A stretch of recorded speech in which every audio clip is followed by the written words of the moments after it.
So second video looking at Luke 5 and Jesus' healing of the man who's lowered through the roof.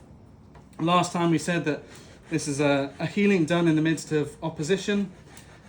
But the first barrier to the healing happened isn't the opposition inside, it's the obstacles outside. The guy who's paralysed is being brought there by his friends, who's carrying on the stretcher, and when they get to the place where Jesus is healing,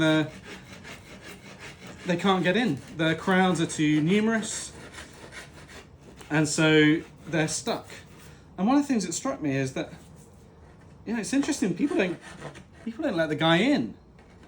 And it seems that his disability means that he's so despised, perhaps, because of his sinfulness, perceived because he's disabled, so people think of him as sinful, that they don't want to have anything to do with him. They don't want him to be anywhere near him, out of fear that they will sort of catch the offshoots of his curse and that he must be disabled because of a curse of God on him. But what we see next is that the friends aren't dismayed by the challenge of being good friends. They're not dismayed by the challenge of the busyness of the crowd. They keep going. They see the obstacle, the opposition, and they find another way.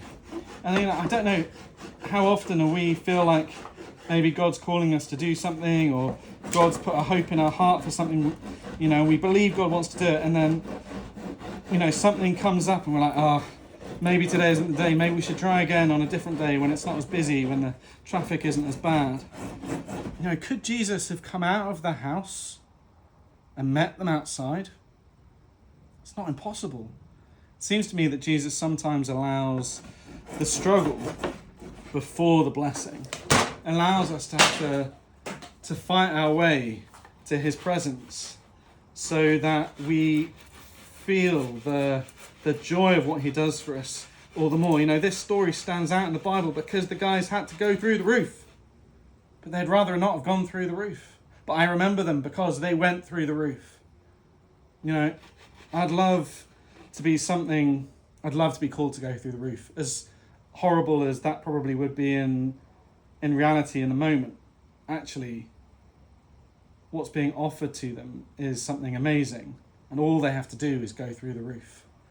Are we willing to go through the roof to get to what God has promised for us? Are we willing to put up with the struggle?